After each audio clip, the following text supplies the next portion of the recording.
Hello! Welcome to Buzzing with Cousin Talk.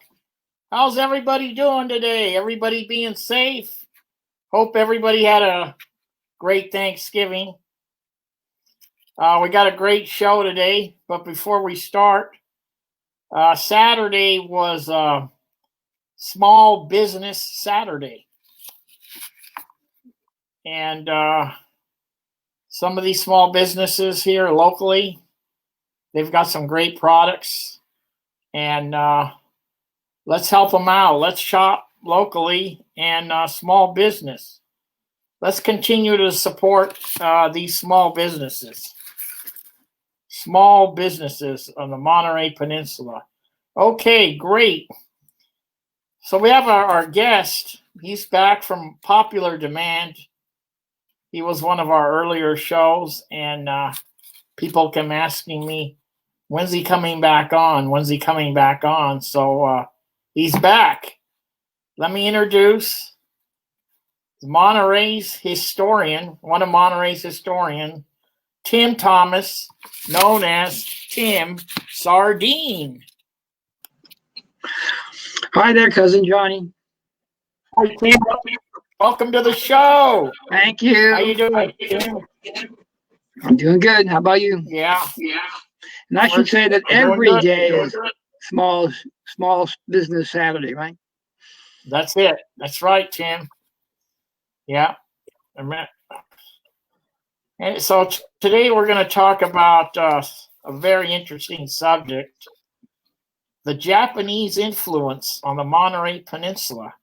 They were a big influence, and I don't think a lot of our listeners know that. When did they arrive? Well, the Japanese been really a huge influence on the Monterey fishing industry. They really revolutionized the Monterey fishing industry. Japanese fishermen began to arrive here in the mid-1890s. It was actually a guy by the name of Oto Sabaru Noda who immigrated to Monterey. Well, he was working actually at the time he worked in Watsonville, and ended up working at the Spreckles sugar plant in Spreckles. And then he came into Monterey and got a job working kind of like a labor contractor for the Southern Pacific Railroad, who owned a number of acreage here on the Monterey Peninsula. He also was gathering wood, like a lumberjack. And he was up in a tree one day near the Monterey Wharf and looked down into the harbor and noticed this huge abundance of abalone. I mean, so much abalone, he literally described it in the letter as being a carpet of abalone. Oh, wow. And nobody was doing anything with it. And the reason nobody in Monterey was doing anything with it at that time, because nobody knew what the heck you're supposed to do with it. Unless you're preparing abalone properly, it is kind of like using a rubber boot. The Japanese, who have been dealing with abalone for centuries, they knew exactly what to do with it. And notice on writes letter back to the government of Japan, said, hey, all this abalone here, nobody wants it. And the government of Japan sends a guy to Monterey. Nobody wanted it. I mean, there had been attempts earlier. They would take, I know the Spanish, I read some accounts of Spanish, some of the priests actually from the mission would take it and put it in burlap sacks and pound it on the rocks until it was just jelly. But the Japanese really knew what to do with it. And so notice on Rice's letter, the Japanese government wants to investigate. So they sent a guy by the name of Jinosuke Kadani, who was in the abalone business in the Chiba prefecture of Japan. And he comes over and says, man, not only is there a lot of abalone, this abalone is big. Wow. And so he sends back, because the abalone in Japan is quite a bit smaller. Of course, in Monterey, and there are wide variety of abalone around the world, and there's several different varieties in Monterey Bay. But the predominant abalone in Monterey Bay is the red abalone, which is the largest of the abalone and the most abundant out there in the bay. And so they can get to be really large.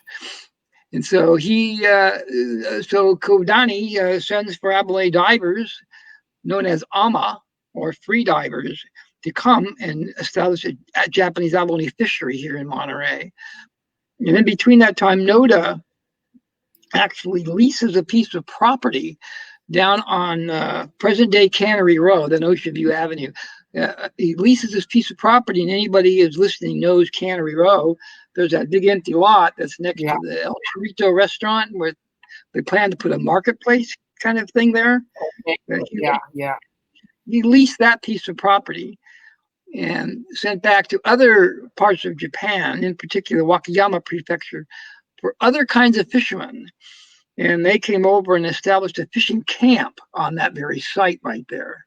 Eventually, he actually built the very first cannery on Cannery Row at that site in 1902, Monterey Fishing Canning Company. And it was so the very first cannery on Cannery Row actually was Japanese-owned cannery. So they said they had a market for the abalone then, or they? So what the Japanese were doing was the first divers, as I mentioned, were ama.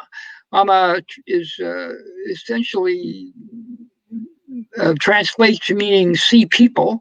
And they came in Japan as both men and women. In Japan today, it's mostly women.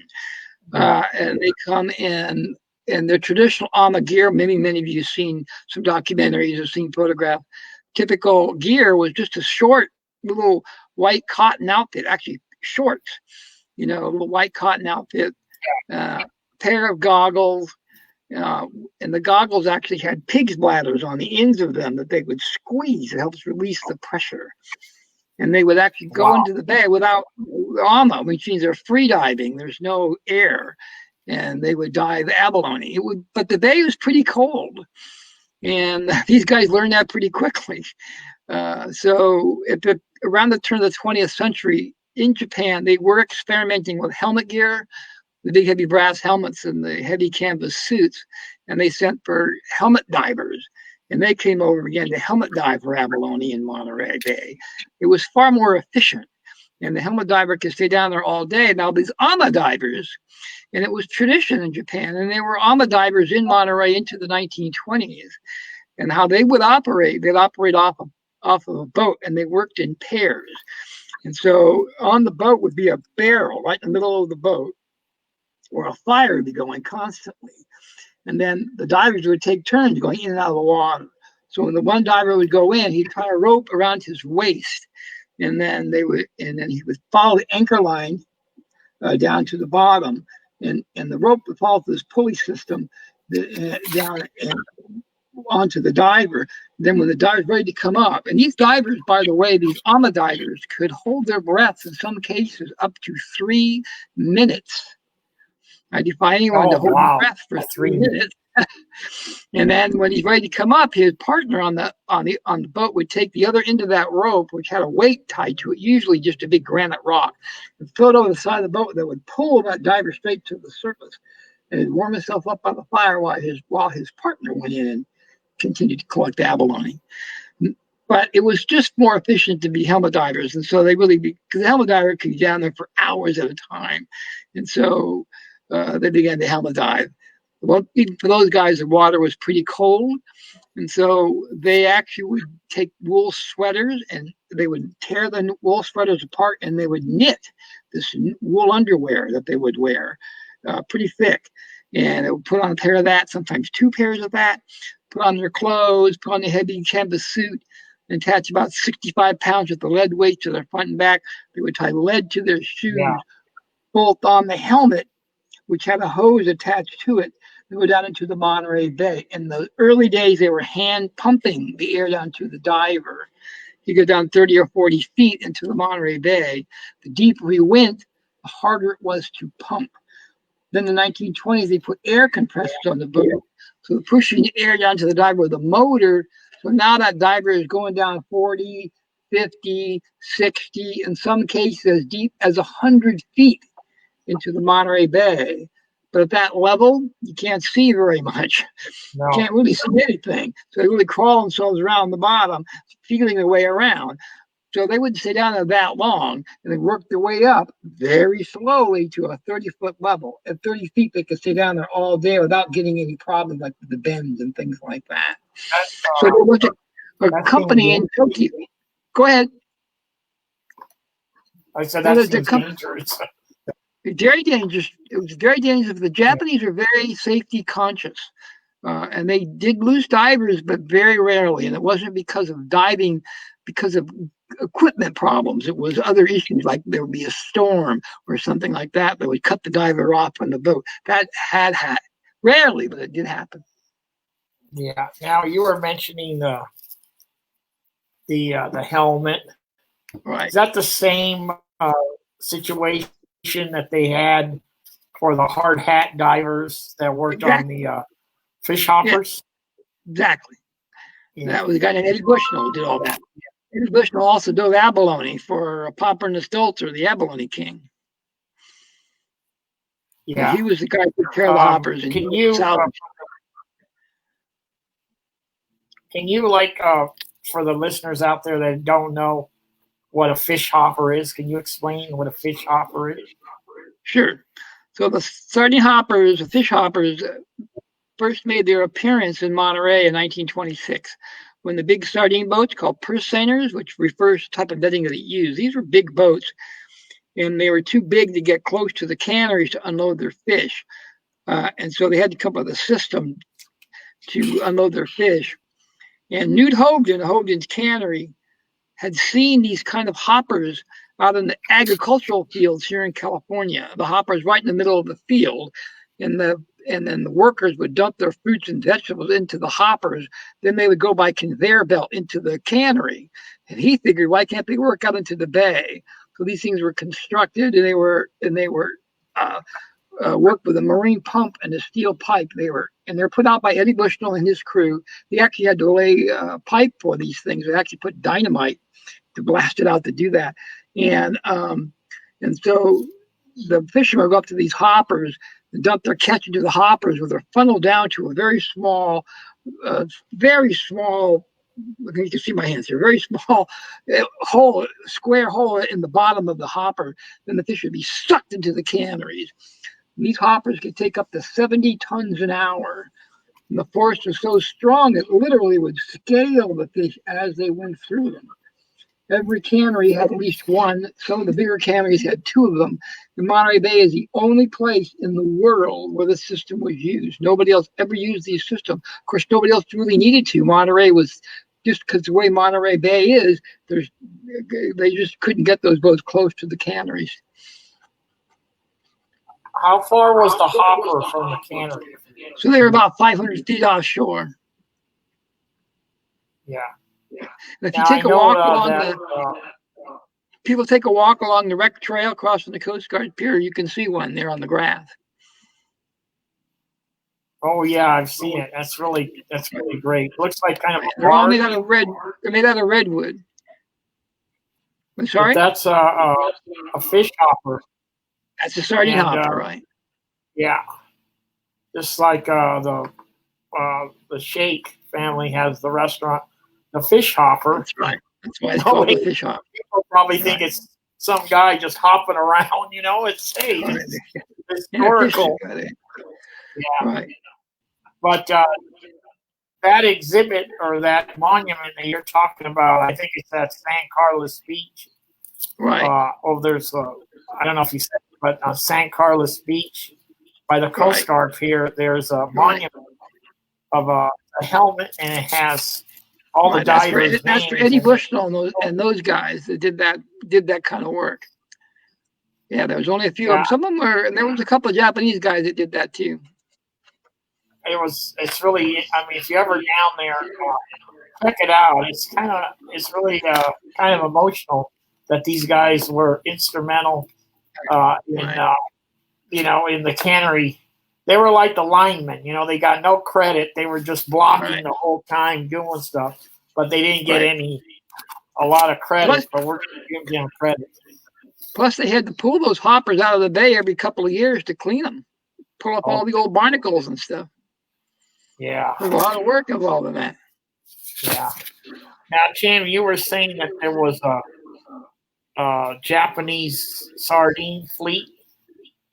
There was, right.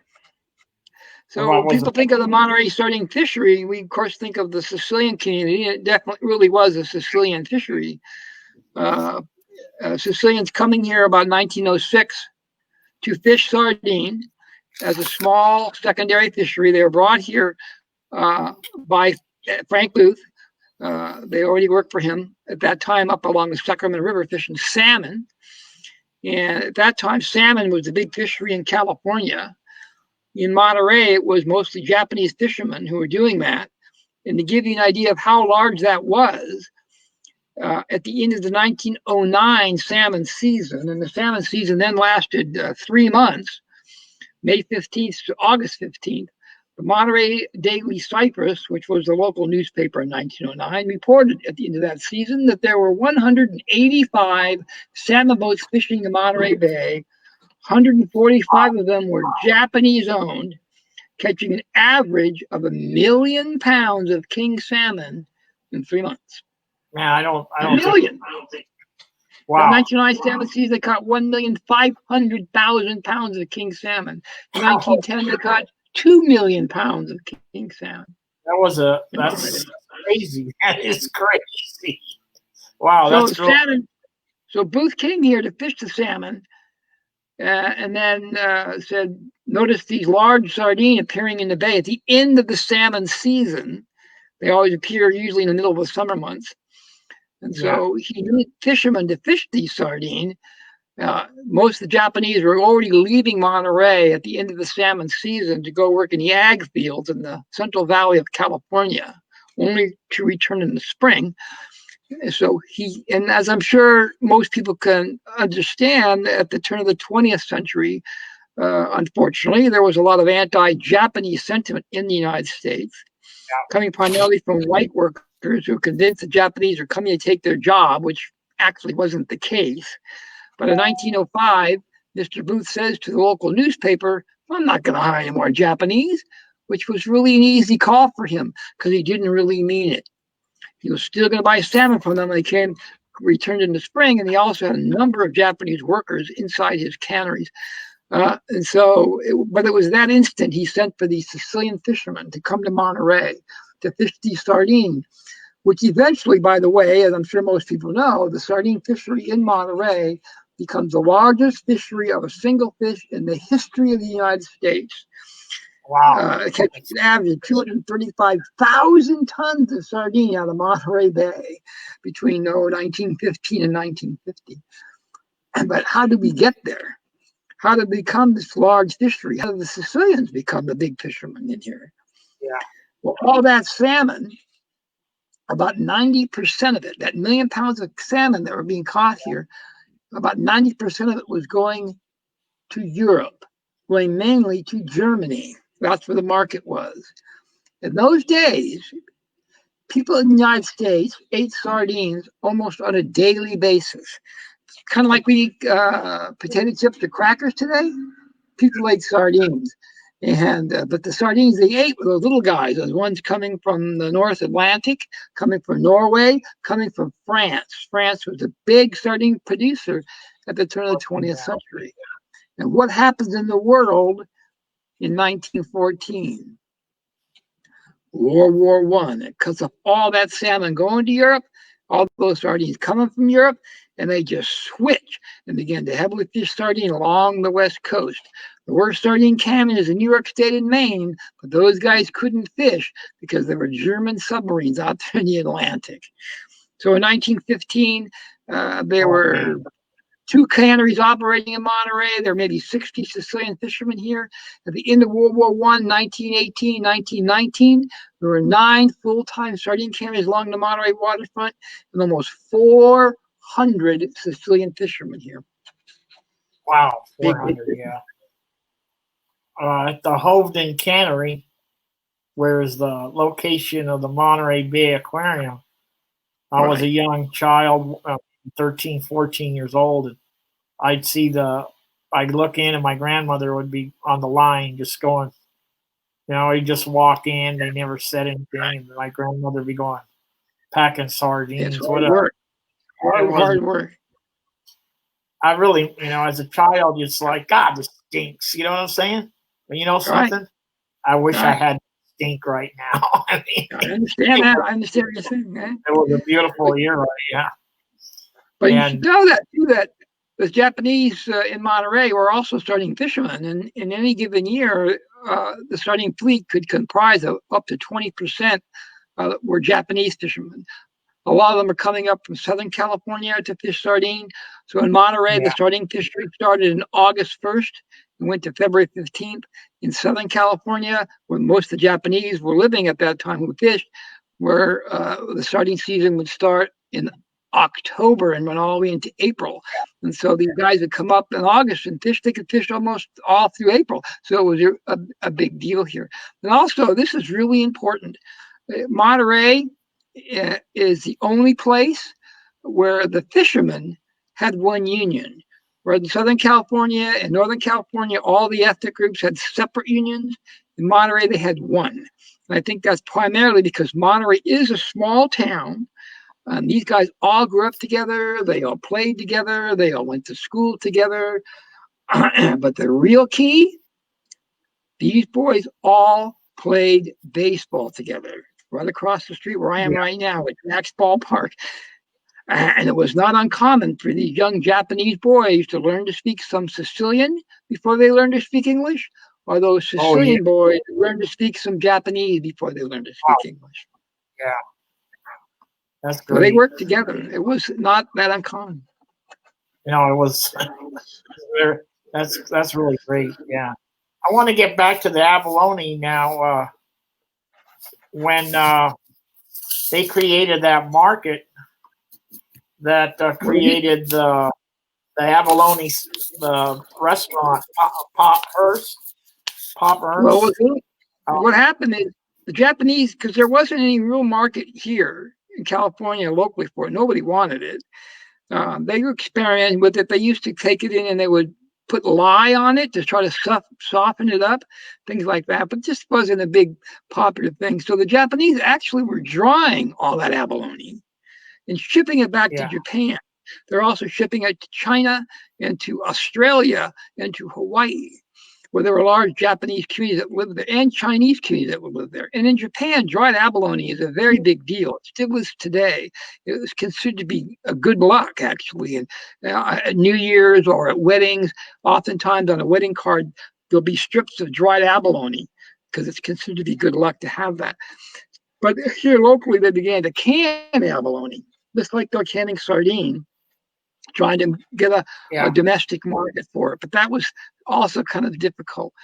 Pop Ernst came to Monterey from San Francisco in 1907 and opened a small restaurant on Alvarado Street called Cafe Ernst. It was sort of a bohemian-style, European-style restaurant where people come and spend the whole evening in the restaurant. And his main menu item then was oysters. Oysters were a big deal in the United States at that time. But not oysters from Monterey. The oysters he was getting were coming from San Francisco. They were actually being farm raised in San Francisco at that time. And they would come by train. And like any kind of shellfish or any kind of seafood product, they don't stay fresh very long. And it wasn't uncommon for trains to be delayed. There would be a cow on the track. Some kind of issue would happen with the train. And oftentimes when the train got to Monterey, his oysters would be spoiled. And so he was looking for a new product, and he watched this dried abalone leaving Monterey. He figured, maybe I could do something with that. Yeah. So he brought the fresh abalone into his restaurant and experimented with it. And he would cut out of the shell, then he would slice the foot, because that's what you're eating abalone is the foot. Abalone is just a big marine snail. That's what it is. Okay, yeah. And he would pound it. And there's a certain technique to pounding it. You just don't pound it. And then he would run it through an egg wash, cracker crumbs, and then cook it up quickly in olive oil and butter, and created the abalone steak. He treated it like Wiener Schnitzel. That's how he cooked it. Yeah, right. Yeah. And people came from all over to eat fresh abalone steaks in Pop's restaurant. And they would sing songs and write poets like, some folks boast the quail on toast because they think it's Tony, but I'm content to owe my rent and live on abalone. Automatic, and add a little bit of red wine and we're looking good. Yeah. That's in 1913. That's great. In 1913, a couple of things happened. Yeah. 1913, instead of state of California made it illegal for the Japanese to export abalone out of the state of California, dried abalone. They could send the canned product out, but they couldn't send the dried product out. And Pop Ernest was offered a job at a restaurant in San Francisco called the Hofbrau, a big German-style restaurant right on the corner of Market and 4th Street. In a building that's still there called the Pacific Building. You go there today, there's a big Nordstrom's there and a movie complex on the top floors. And down below in the basement, there's a big food court. Exactly where the Hofbrau restaurant was, where that food court is today. And he introduces abalone to the world there during the 1915 Panama Pacific International Exposition, the World's Fair. And soon the whole world wanted this product. Hotels, restaurants, all wanted this new sensation, abalone. And Pop says there's money to be made here. And so he actually opened a smaller restaurant of his own in San Francisco for about a year. But World War I was beginning at that time, and there's a lot of anti-German sentiment. And he was also having trouble getting fresh abalone from Monterey, just like the oysters. Same issue with the train going north. And so he comes back to Monterey and begins to work with Kodani and Kodani's partner, a guy named A.M. Allen out at Point Lobos, where Kodani had settled, and began to prepare abalone steaks to market to restaurants and hotels all throughout Northern California. Then in 1919, he goes down to the Monterey Wharf and opens the very first restaurant on the Monterey Wharf. Opened in May of 1919. It was initially called the Club because it's in the old Monterey Yacht Club. And then he quickly changed the name to Pop Ernest and became known then as the Abalone King. Abalone steaks, abalone salads, abalone stew. He was famous for the stew, which he would serve in the abalone shell. And he filled the holes of the shell with lead. But because of his recipe that he developed, he literally saved the Japanese abalone industry because there was such a demand for fresh abalone. By 1919, there were 9 full-time Japanese abalone companies operating off the Monterey Wharf, 9 of them. And in 1920, the California abalone industry is bringing in close to $1 million in revenue. 75% of that was right here in Monterey.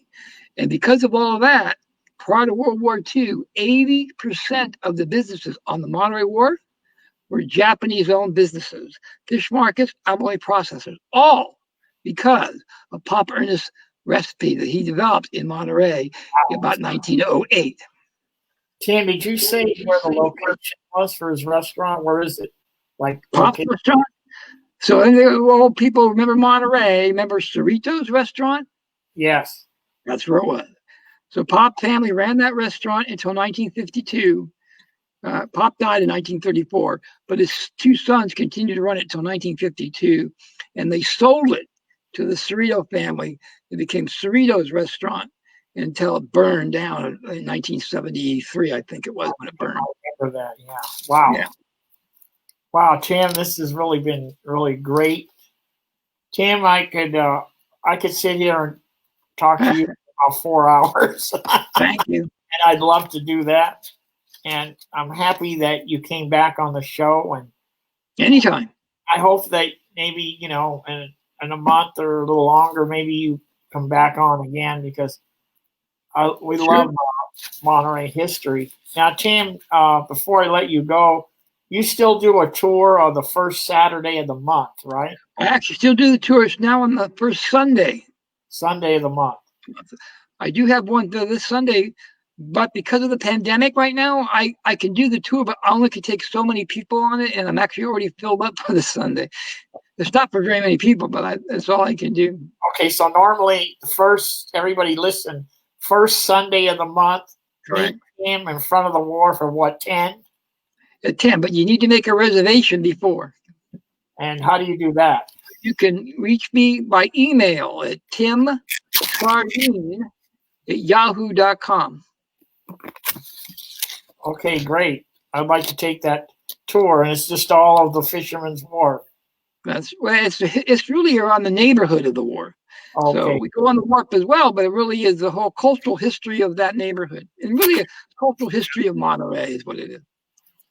Well, that's great. Tim, do you have anything else you want to add to what we talked about? Or?